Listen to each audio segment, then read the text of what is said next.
नमस्कार श्रोते हो. आज आपण ऐकणार आहोत कथा झंपलू आणि लेखिका आहेत डॉक्टर शरयू शहा. चला तर ऐकूया.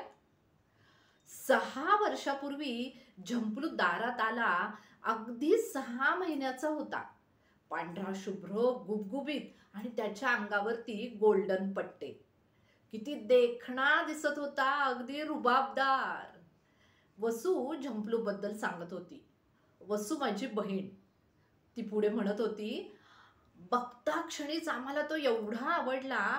अगदी दरवाजा उघडला ना तेव्हा परवानगीची वाटही न बघता हे पिल्लू घरात शिरलं आणि जणू काही रोजच त्याचं येणं जाणं आहे अशा पद्धतीने घरात वावरू लागलं. मी जेव्हा माझ्या या बहिणीकडे घरी जायचे ना तेव्हा सर्व घराच्या मेंबरचा बोलण्याचा विषय हा झंपलूच असायचा. झंपलू म्हणजे अगदी त्यांचा आता फॅमिली मेंबरच झाला होता म्हणा ना.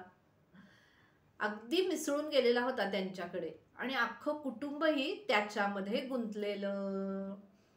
वसूच्या दिवसाची सुरुवातच बर का मुळी झंपलूच्या म्याव म्याव म्यावने व्हायची. पुण्याच्या त्या गच्च थंडीमध्ये सकाळी 6ला ही स्वारी दारात हजर. दारावरती पंजा मारायची आणि म्याव म्याव म्याव, मी आलोय दार मी आलोय दार उघडा असंच म्हणायची. मग काय दार उघडून या असं याचं स्वागत केलं जायचं. आत शिरल्याबरोबर स्वयंपाकघराकडे झंपलूचा मोर्चा. तिथे ना ही वसू चहा करत उभी असायची.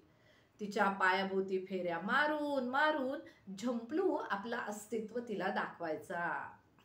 थांब पिल्लू, देते तुला दूध असं म्हटलं की तिच्या पायाजवळ निमूट उभा राहायचा. दोन्ही पंजे ओट्याला टेकून मान हलवत, काय कुठपर्यंत आले आमचं दूध देण्याचं काम, असं जणू तो पाहत असायचा. त्याच्यासाठी खास भांड बर का दुधासाठी. त्यात ब्रेड कुस्करून किंवा चपाती घालून ते भांड दुधाचं भरलेलं त्याच्या समोर ठेवलं की लॅप लॅप लॅप करत झंपलू सारं दूध संपून टाकायचा. जरासं गरम दूध असलं ना तर स्वारी तिथे 2-4 फेऱ्या मारायची आणि मग अंदाज घ्यायची. थोडी वाट पाहून दूध फसतं. अहो दूध, ब्रेड, दूध, चपाती प्रिय, पण त्याही पेक्षा बर का साईचं दूध, पेढा, पनीर अतिशय प्रिय. हा पण देऊ ते आणि तेवढंच खाणार बर का. उगीच कट्ट्यावर चढ, हे पाड ते पाड असं अजिबात झंपलू कधीच करायचा नाही. वसू सतत हे सांगत असायची. झंपलूच्या अंघोळ म्हणजे तर छान कार्यक्रमच. अहो त्याच्यासाठी ब्रश, साबण, त्याचा अंग पुसण्याचा टॉवेल सगळं वेगळं. हा एकदा स्वच्छ अंघोळ झाली की हा घरात फिरायला मोकळा. त्याच्यासाठी मऊ मऊ साडी ठेवलेली असायची.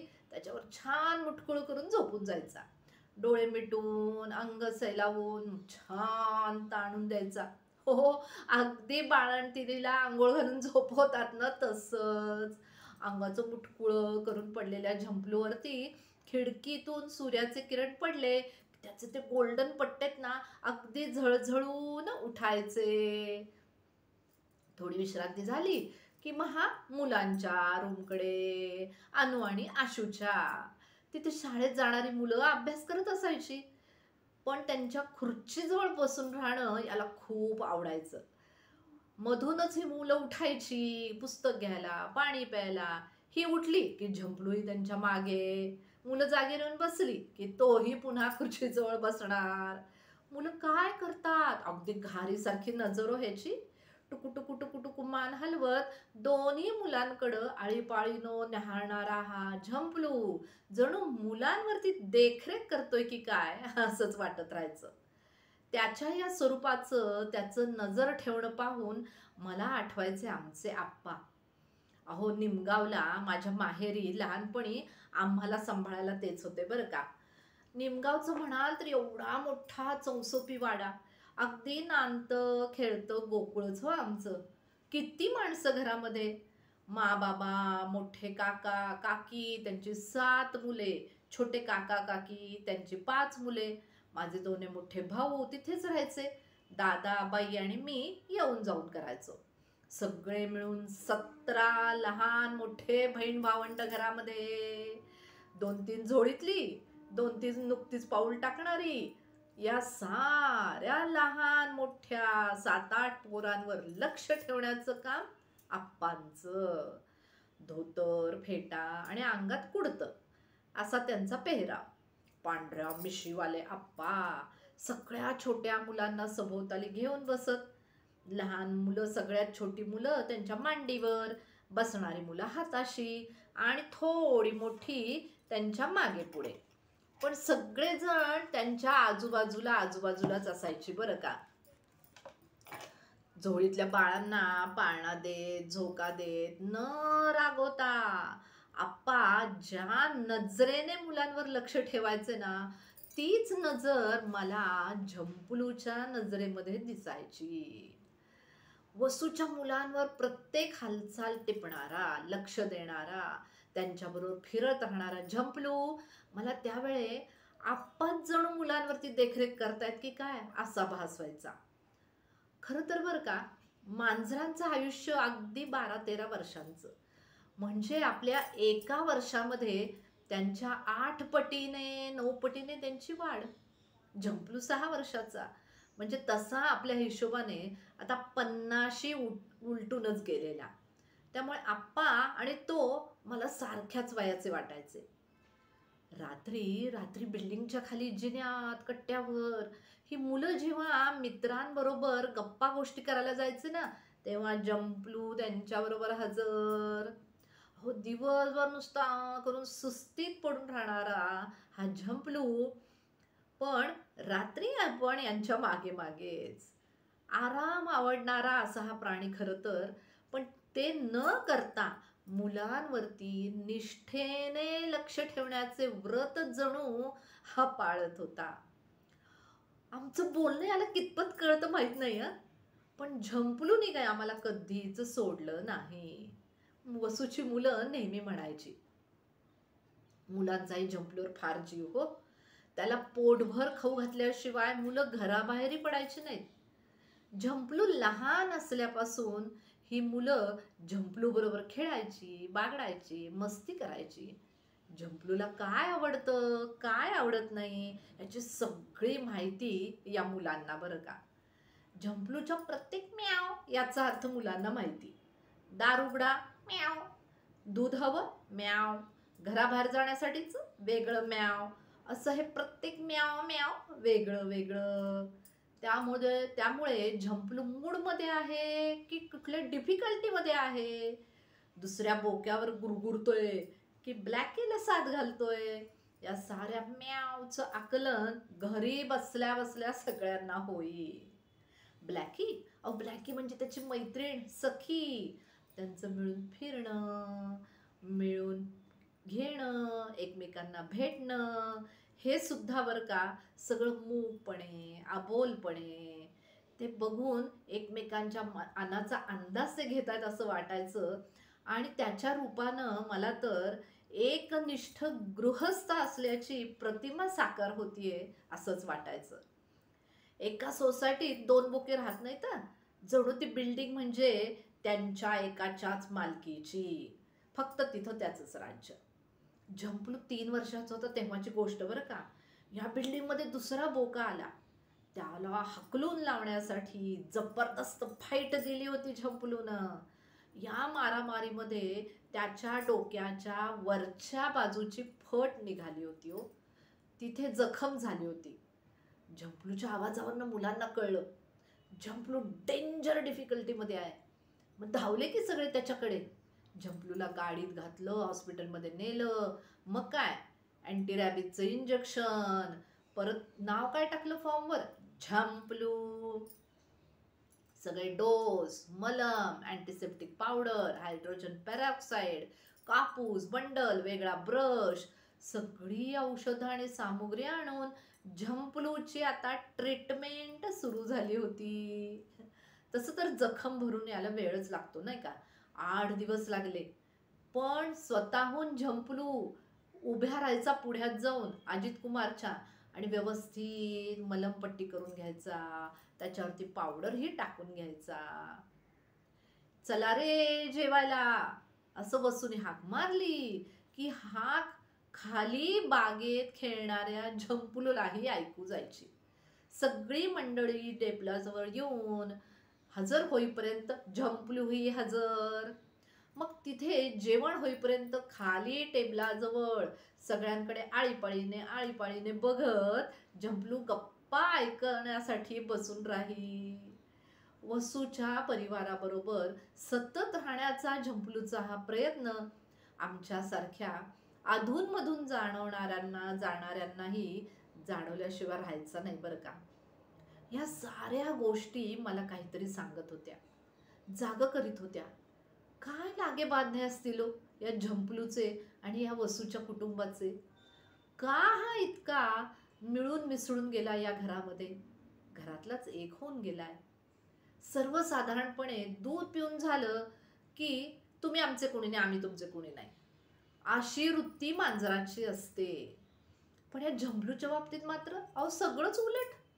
त्याची बरोबर राहण्याची एक निष्ठा कुत्र्यांच्या जातीच्याही पुढची दिसत होती. याच्या मागची काय कारण मीमांसा असेल. झंपूबद्दल माझं विचारचक्र नेहमी सुरू असायचं. माझं मन अस्वस्थ असायचं, शोध घेत राहायचं.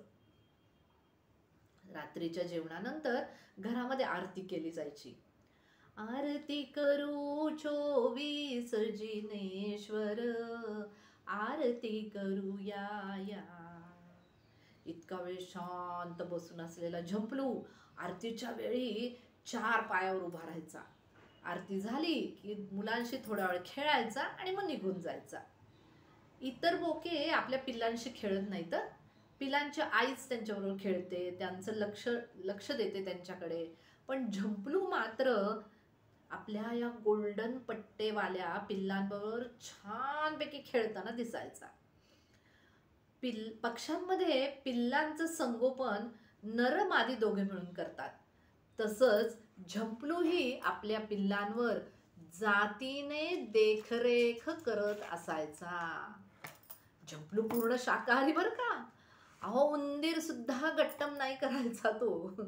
चिमण्यांच्या वाटेला सुद्धा नाही जायचा, की अगदी झुरळ सुद्धा कधी त्यांनी मारलं नाही. बागेत झंपुलूच्या अवतीभोवती कितीतरी चिमण्या आरामात बागडत असायच्या. चिमण्या इतर मांजरांना घाबरून फुर्रकन उडून जायच्या. अगदी ब्लॅकीला सुद्धा घाबरायच्या बरं का. पण झंपुलूला अजिबात नाही. त्याचं भय त्यांना कोणालाच कधी वाटलं नाही. सोसायटीतनं समोरच्या भागामध्ये नीला नावाची वसूची मैत्रीण राहायची. एकदा ती आली घरी आणि म्हणाली, अगं बाई या उंदरानं अगदी उच्छाद मांडलाय हो माझ्या घरी, एक दिवस तुझ्या झंपुलूला नेते हा. पण संध्याकाळी ती आली ती तणतणतच.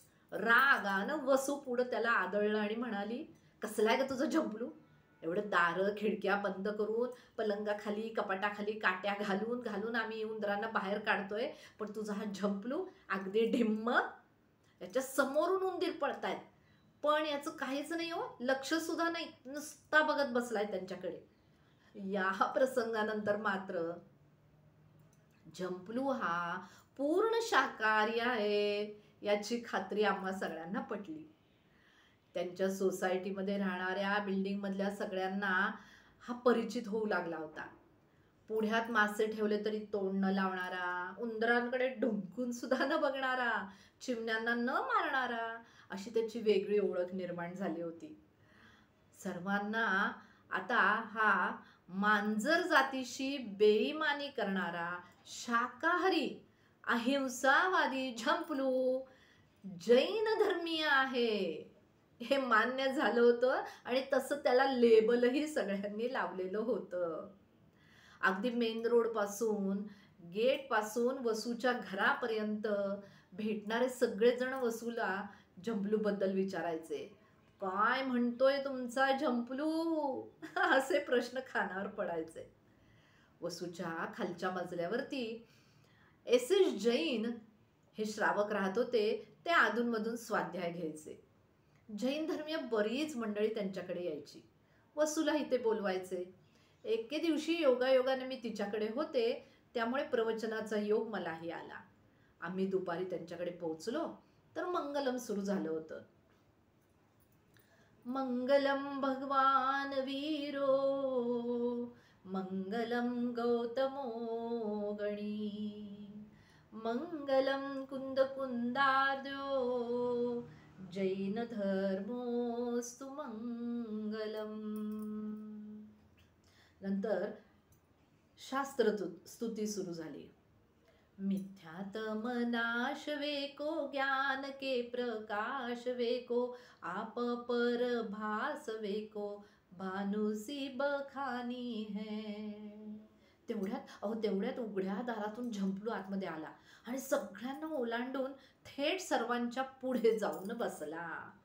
ज्यांना हे झंपलू प्रकरण माहीत नव्हतं ना, त्यांनी त्याला बाहेर काढण्याच्या इराद्याने मिस्टर जैन यांच्याकडे प्रश्नार्थक नजरेने पाहिलं. पण त्यांनी सुद्धा हाताने खूण करून असू द्या बसू द्या असं म्हटलं. आणि मग काय, 2 पाय मुडपून पुढचे 2 पाय ताठ ठेवून अगदी वज्रासनात बसल्यासारखा झंपलू जिनवाणी ऐकण्यासाठी बसला. आणि तेही प्रवचन संपेपर्यंत बरं का. ज्या वाणी के ज्ञान से सूझे लोकालोक सो वाणी मस्तक चढो सदा देत हो ढोक. प्रवचन झालं. पाया पडून आशीर्वाद घेऊन लोक गेले. पाठोपाठ झंपलूही तिथून निघून गेला. त्याचं ते वज्रासनात बसणं, कान हलवून टवकारून ऐकणं, या गोष्टी मी परत मुंबईला गेले ना तरी नजरेसमोरून माझ्या काही जात नव्हत्या. झंपलू काहीतरी वेगळं निश्चितच होतं. त्याचं वेगळं हे वैशिष्ट्य अगदी अंतःकरणापर्यंत माझ्या जाऊन भिडत होतं. त्याची संगती लावायचा मी खूप प्रयत्न करत होते, पण बुद्धीला काही केल्या अर्थ लागत नव्हता, आकलन होत नव्हतं. माझ्या लहानपणी आमच्या शाळेतल्या बाईंकडे एक मांजर होती. चालताना तिची ती सावध नजर, तिच्या चेहऱ्यावरचा कायम बावरलेला घाबरलेला चोरटा भाव सारखं मला आठवायचं.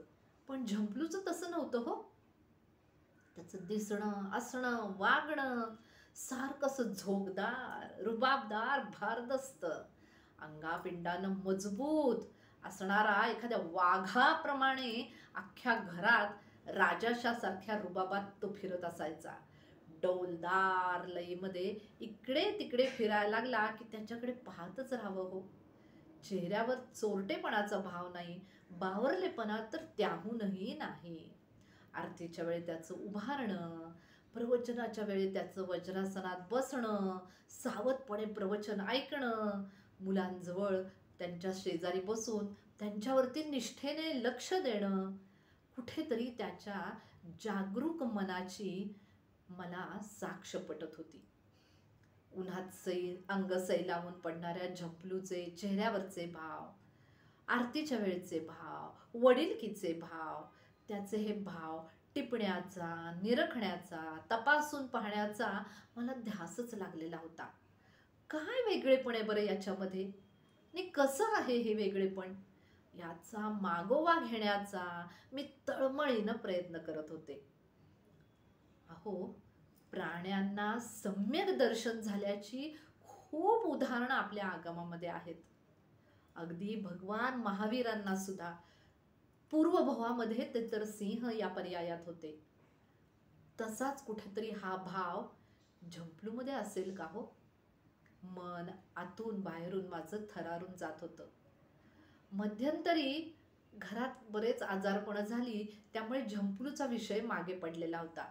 3-4 वर्ष हा विषयच काही कानावर नाही आला. फोनवर निघायचा विषय तेव्हा वसू म्हणायची, आता विरक्त होत चाललाय का हा झंपलू. इतके दिवस त्याच्या शेपटीलाही हात लावलेला चालायचा नाही बरं का. त्याच्या समोर मुलांनी नाच केलेला त्याला काही आवडायचा नाही. हवेत पंजा मारून तो अगदी विरोध दर्शवायचा. पण आता काहीच प्रतिकार करत नाही ग. अगदी शून्य मनानं आजूबाजूला नुसता हा बघत राहतो. सगळ्यात असतो पण तो कुणाच्यातच नसतो ग. झंपलूबद्दल हे कधी कधीचं वक्तव्यही मनाला माझ्या विषण्ण करून जायचं. एकदा एकदा मी पुण्याला आले होते कामासाठी. कामातच पूर्ण दिवस निघून गेला. ए, तुझ्याकडे वेळ असेल तर येऊन जाई ना थोडा वेळ. तू घरी आहेस का? मी फोन करून वसूला सांगितलं होतं. रिटर्न तिकीटही काढलेलं होतं.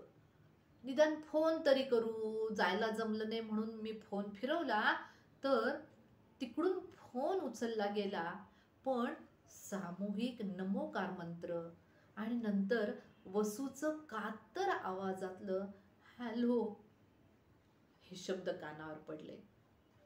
काय ग? मी शरयूबून आहे.